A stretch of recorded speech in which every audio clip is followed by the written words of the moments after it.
Kozhikode Providence women's college NSS യൂണിറ്റിന്റെ ആഭിമുഖ്യത്തിൽ കുന്നമംഗലത്തെ ചെത്തുകടവ് പുഴയിൽ തടയണ തീർത്തു.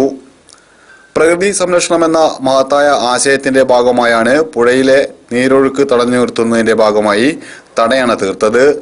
മൈനർ ഇറിഗേഷൻ വകുപ്പും centre for water resource development and മാനേജ്മെന്റും കുന്നമംഗലം ഈസ്റ്റ് AUP സ്കൂളിലെ സീഡ് ക്ലബ്ബ് അംഗങ്ങളായ വിദ്യാർത്ഥികളും സംസ്ഥാന അവാർഡ് ജേതാവായ വിശ്വൻ മാസ്റ്ററും നാട്ടുകാരും തടയണ നിർമ്മാണത്തിൽ NSS വിദ്യാർത്ഥികളെ സഹായിച്ചു. 100ഓളം വിദ്യാർത്ഥികൾ 1500-ലധികം മണൽച്ചാക്കുകൾ തയ്യാറാക്കിയിട്ടാണ് തടയണ തീർത്തത്. CWRDMലെ ശശിധരൻ നിർദ്ദേശങ്ങൾ നൽകി. NSS സ്പെഷ്യൽ ക്യാമ്പിൻ്റെ ഭാഗമായിട്ട് നമ്മളിവിടെ ഒരു മേജർ പ്രോജക്റ്റാണ് തടയണ നിർമ്മാണവും ജൈവവേദിയും.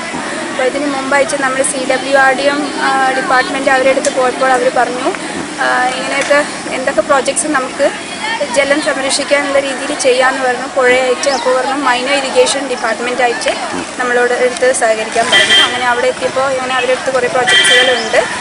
അപ്പോൾ അതിൻ്റെ ഒരു പ്രൊജക്റ്റാണ് നമ്മളിപ്പോൾ ഇവിടെ ചെയ്യുന്നത്. അപ്പോൾ അതിന് വേണ്ടിയിട്ട് നമ്മൾ കലക്ടറേറ്റ് ഡ്രൗട്ട് ഫണ്ടിലേക്ക് വേണ്ടിയിട്ട് അപേക്ഷിച്ചിരുന്നു. അപ്പോൾ ആ ഒരു ഫണ്ട് നമുക്ക് ചെറിയ തോതിൽ പാസ്സായിട്ടുണ്ട്. കുട്ടികളെ ഭക്ഷണവും ആ രീതിയിലൊക്കെ കൈകാര്യം ചെയ്യാൻ വേണ്ടിയിട്ട്. അതേ തുടർന്ന് നമ്മൾ ഈ 7 ദിവസം 1500 മണൽ ചാക്ക് നിറച്ചിട്ടായിരിക്കും ഈ ഫണ്ട് പൂർത്തീകരിക്കുക. Providence college zoology assistant professor doctor E. Julie, doctor Sini തുടങ്ങിയവർ പ്രോഗ്രാം കോർഡിനേറ്റ് ചെയ്തു. News bureau, Kunnamangalam.